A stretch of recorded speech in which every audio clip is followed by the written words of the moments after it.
و ثنا کے بعد انتہائی واجب الاحترام قابل صد احترام بزرگوں اور دوستوں، آج ماہ رمضان المبارک کی 17 تاریخ اسلام کی اس عظیم کامیابی کا دن کہ جس نے قیامت تک آنے والی امت مسلمہ کے سر فخر سے بلند کر دیے، حق و باطل کا پہلا معرکہ اور تاریخ اسلام کی پہلی جنگ جس میں مسلمان اور کافر آمنے سامنے ہوئے اور اللہ رب العزت نے مسلمانوں کو فتح عطا کی اور قرآن میں فرمایا وَلَقَدْ نَصَرَكُمُ اللَّهُ بِبَدْرٍ وَأَنْتُمْ أَذِلَّةٌ، اللہ نے بدر میں تمہاری مدد کی حالانکہ تم کمزور تھے۔ واقعہ بدر کا جو سبب ہے اس کو سمجھنا بہت ضروری ہے، کیونکہ آج مغرب نے اس پر اعتراض کیا اور مغرب نے کہا کہ مسلمان کافروں کا قافلہ لوٹنے کے لیے گئے تھے اور پھر یہ جنگ ہوئی، جبکہ حقیقت کچھ اور ہے۔ نبی علیہ السلام جب ہجرت کر کے مدینہ طیبہ آ گئے تو کافروں کو یہ بات بالکل بھی برداشت نہیں تھی کہ مسلمان سکون کے ساتھ مدینہ میں رہیں، اور ان کے لیے یہ بات بھی پریشان کن تھی کہ جس طرح دن گزر رہے ہیں مسلمانوں کے قدم مدینہ طیبہ کے اندر مضبوط ہوتے جا رہے ہیں اور ریاست مدینہ کی جو بنیادیں ہیں وہ مضبوط ہوتی جا رہی ہیں، اس صورتحال کے اندر مکہ کے جتنے بڑے بڑے کافر تھے انہوں نے مل کر فیصلہ کیا کہ ہم ایک تجارتی قافلہ شام کی طرف بھیجیں گے، اس تجارتی قافلے سے جو نفع حاصل ہوگا اس نفع کو ہم مسلمانوں کے خلاف استعمال کریں گے۔ چنانچہ ابو سفیان جو بھی مسلمان نہیں ہوئے تھے ان کی قیادت کے اندر ایک تجارتی قافلہ، اور اندازہ اس بات سے لگائیے مکے والوں کی اسلام دشمنی کا، مکے کے اندر کافروں کا کوئی ایسا گھر نہیں تھا جس نے اس تجارتی قافلے کے اندر اپنا تجارتی مال شامل نہ کیا ہو، اس نیت کے ساتھ کہ جو نفع حاصل ہوگا وہ مسلمانوں کے خلاف استعمال کیا جائے گا۔ جب یہ تجارتی قافلہ روانہ ہوا، نبی تو پھر وہ ہے کہ روش کی خبریں بھی دیتے ہیں، حضور صلی اللہ علیہ وسلم کو اللہ نے اس بات سے خبردار کیا کہ حبیب کے جو قافلہ ہے یہ مسلمانوں کے خلاف نکلا ہے اور اس سے جو مال تجارت سے نفع حاصل ہوگا وہ مسلمانوں کے خلاف استعمال ہوگا۔ نبی علیہ السلام جنگ کے ارادے سے نہیں بلکہ صرف اس قافلے کو روکنے کے لیے 313 افراد کا قافلہ لے کر 12 رمضان المبارک کو مدینہ طیبہ سے روانہ ہوئے۔ ادھر ابو سفیان کو خبر پہنچی کہ نبی علیہ السلام قافلے کا راستہ روکنے کے لیے آ رہے ہیں، تو اس نے قریش مکہ کو پیغام بھیجا کہ میری مدد کرو۔ اس کی مدد کے لیے ابو جہل کی قیادت کے اندر 1000 کا لشکر مکہ المکرمہ سے چلا، جن کے پاس اسلحہ بھی تھا، ہتھیار بھی تھا، جنگی ارادہ بھی تھا، جبکہ مسلمان نہتے تھے اس لیے کہ جنگ کے ارادے سے آئے نہیں تھے۔ لیکن جب سرکار بدر کے مقام پر پہنچے، نبی علیہ السلام کو خبر ملی کہ کافروں کا لشکر 1000 کا لشکر ابو سفیان کی مدد کے لیے مسلمانوں کے خلاف جنگ کے ارادے سے بڑھ رہا ہے، تو پھر صحابہ کرام کی مجلس شورا منعقد ہوئی اور سرکار کی عادت کریمہ تھی کہ آپ مشورے کے بغیر کوئی قدم نہیں اٹھاتے تھے۔ آپ نے صحابہ کرام سے فرمایا کہ تم مشورہ دو، اب ہمیں کیا کرنا چاہیے؟ ہمارے پاس ہتھیار نہیں ہے، بندے بھی 313 ہیں، ادھر 1000 کا لشکر آ رہا ہے، اب تم بتاؤ کہ ہم لوٹ جائیں یا ان کا مقابلہ کریں؟ اب جب گفتگو ہوئی ہے نا صحابہ کی، وہ آپ نے دیکھ کے کانوں سے سننی ہے۔ سب سے پہلے حضرت صدیق اکبر رضی اللہ تعالیٰ عنہ حضور 313 ہے، کوئی مسئلہ نہیں، واپس نہیں جائیں گے۔ سیدنا فاروق اعظم کھڑے ہوئے، حضور واپس نہیں جائیں گے۔ حضرت مقداد اٹھ کر کھڑے ہوئے اور انہوں نے تو وہ جملہ بولا، کمال کر دیا، انہوں نے کہا سرکار ہم بنی اسرائیل نہیں ہے،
पास आ।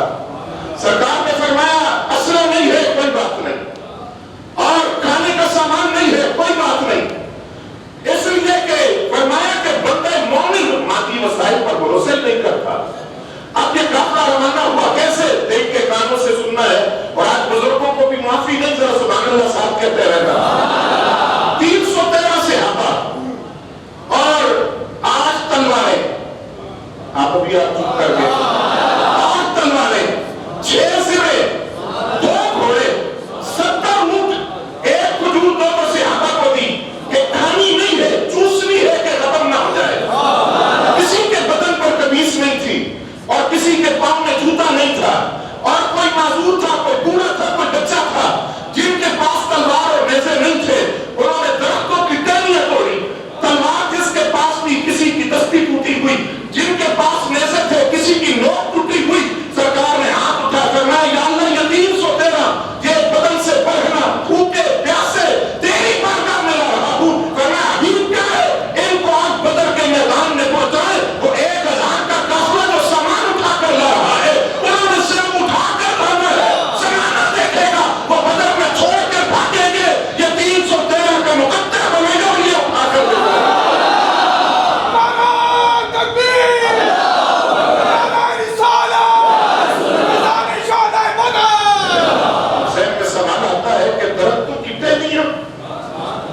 उधर 1000 का काफिला 10-10 ऊंट तो वो रोज ज़िबा करके खाते थे, उनके साथ गाने बजाने वाले, तबले वाले, दफ वाले भी थे, और 1000 का कासाई नाचने वाली साथी के जश्न मनाएंगे।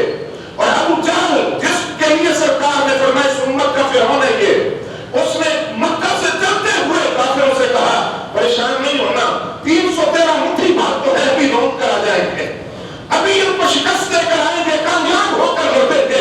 और काबे का खिलाफ पकड़कर मुजाहिद ने कहा या अल्लाह अगर हम हक पर हैं तो हमें गालिब रखना। और कुरान ने फिर पूछा बदर के बाद कि तुम ही कहते थे ना कि जो हक पर है फैसला हो जाए, तो रब ने फैसला कर दिया कि हक पर कौन है।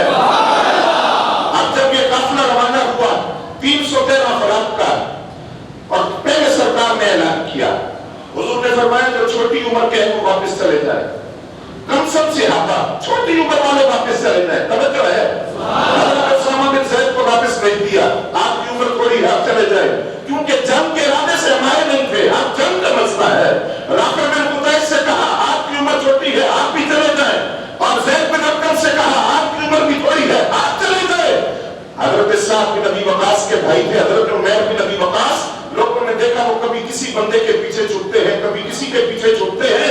हज़रत साद बिन अबी वक़ास ने अपने भाई से कहा क्या मसला है, इस्तिराब की कैफियत है, परेशान हो, क्यों छुपते फिरते हो? कहा उम्र थोड़ी है, कहीं सरकार की नजर न पड़ जाए, मेरी उम्र थोड़ी है, मुझे डर है, सरकार ने ऐलान किया है जिनकी उम्र थोड़ी है, कमसिन है, वो वापस चले जाए, मेरी उम्र थोड़ी है, डर लग रहा है, सरकार मुझे देख न ले, वापस न भेज दे। और निगाह मुस्तफा जब उमैर बिन अबी वक़ास पर गई, सरकार ने फरमाया उमैर तुम वापस चले जाओ। रोते हुए कहा या रसूलुल्लाह सल्लल्लाहु अलैहि वसल्लम उम्र 16 साल है, नामूस रिसालत के लिए जज्बे में 50 साल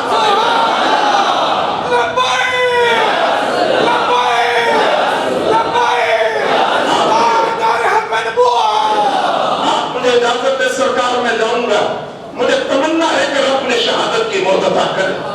सरकार ने फरमाया मैं तुम्हें इजाजत है, रोते हुए अर्ज किया मैं जाऊंगा।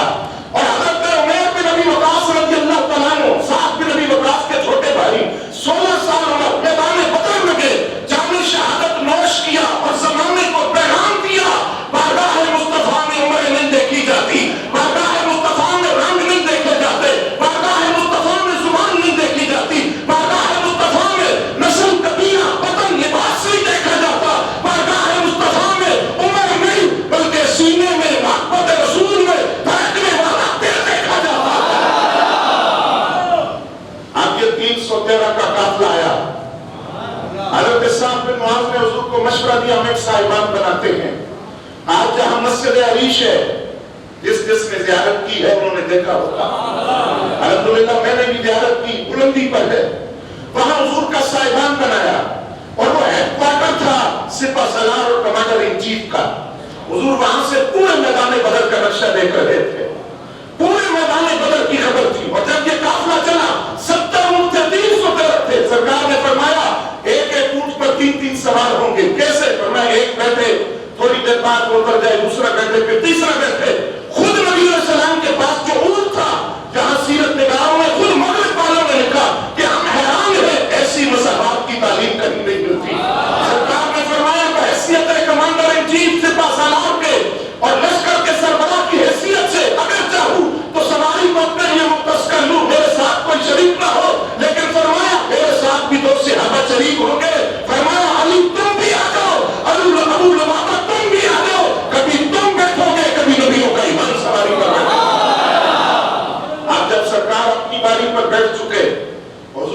से उतरे।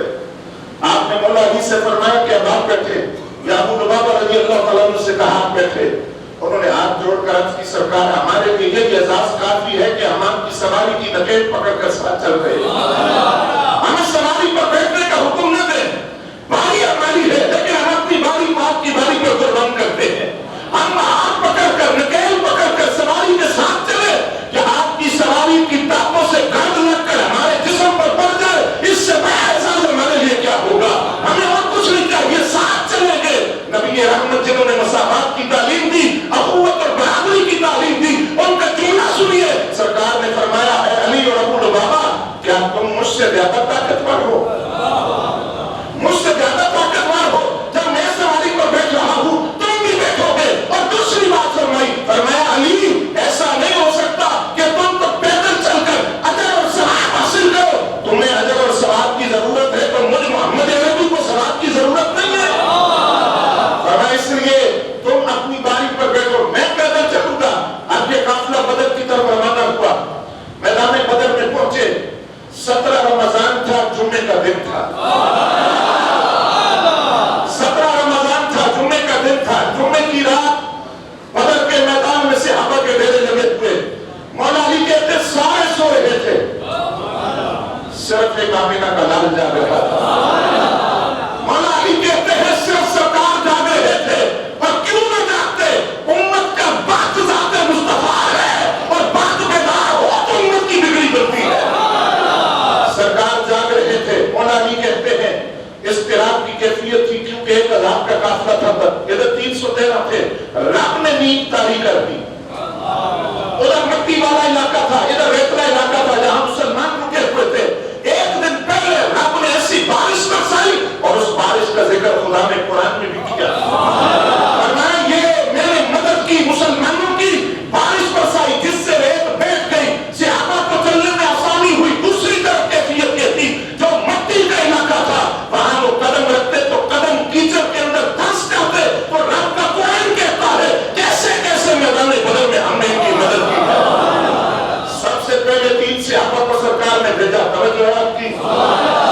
जब वो 3 सहाबा गए तो कुफार ने कहा ये हमारा जोड़ नहीं है, जोड़ नहीं है, बराबर के भेजो और कोई शेर भेजो। तो पता है सरकार ने क्या फरमाया? फरमाया अली किधर है, अमीर हमजा किधर है, उबैदा बिन हारिस किधर है? फरमाया तुम 3 जाओ इनके मुकाबले में। और काफिरों ने कहा हाँ अब हमारा जोड़ आया है, इनसे हम मुकाबला करेंगे। सबसे पहले जख्मी मैदान बदर के हजरत उबैदा बिन हारिस से जब उनको तलवार लगी, जख्मी हो गए, तो सहाबा किराम ने उठाया, जख्मियों के खेमे में ले गए। अब वो जो आगे मंजर है ना, वहां कलेजा फट जाता है। हजरत उबैदा बिन हारिस जख्मी है, जमीन पर पड़े हैं, अपने आप को घसीट कर हुजूर के कदमों के करीब किया, अपने रुखसार सरकार के कदमों पर रखे और रुखसारों को हुजूर के कदम पर रखकर कहा सरकार क्या मैं शहीद नहीं हूं? फरमाया क्यों नहीं? कहा तो हुजूर मुझे जख्मियों में क्यों लाए हैं? अब हजरत उबैदा बिन हारिस ने जख्मों की हालत के अंदर जो बात कही वो बड़ी काबिल तवज्जो। कहा या रसूल अल्लाह सल्लल्लाहु अलैहि वसल्लम, मैं बैतुल्लाह की कसम उठाकर कहता हूं ये काफिर झूठ बोलते हैं कि हम आपको छोड़कर चले जाएंगे। हम आपको उस वक्त तक नहीं छोड़ेंगे जब तक हमारी लाशों के ढेर आपके कदमों में न लग जाए। हजरत उबैदा बिन हारिस रज़ियल्लाहु तआला ने अर्ज किया सरकार क्या मैं शहीद नहीं हूं? सरकार ने फरमाया अल्लाह की कसम तू शहीद है। उसी वक्त उनकी रूह निकल गई और जामे शहादत में उसका हजरत अब्दुर्रहमान बिन औफ फरमाते हैं जब मैं मैदान बदर में खड़ा था, तवज्जो है क्या सारी है कि नहीं, आदि का दिन था, आदि का दिन 17 रमजान और जुम्मे का दिन। अब्दुर्रहमान बिन औफ फरमाते हैं मैं खड़ा था, मैंने अपने दाएं बाएं 2 छोटे छोटे बच्चे देखे, तो मैं सोचने लगा कि अगर कोई मर्द होता जरी वो आकर तजर्बाकार तो फिर बात और होती, लेकिन ये 2 छोटे छोटे बच्चे। फरमाते अभी मैं सोच ही रहा था तो उनमें से एक बच्चा मुझे कहने लगा चाचा अबू जहल किधर है? मैंने कहा तेरा क्या काम है? कहा सुना सरकार को गालियां देता है, आज कसम उठाकर आए हैं गर्दन उतारेंगे उसकी, आज नहीं छोड़ेंगे। एक का नाम था मुआज और दूसरे का नाम था मोहब्बत रज़ियल्लाहु तआला अन्हु, दोनों भाई थे। कहा कसम उठाकर आए हैं नहीं छोड़ेंगे आज उसको। हजरत अब्दुर्रहमान बिन औफ कहते मैंने इशारा किया, मैंने कहा वो खड़े अबू जहल, वो बिजली की तरह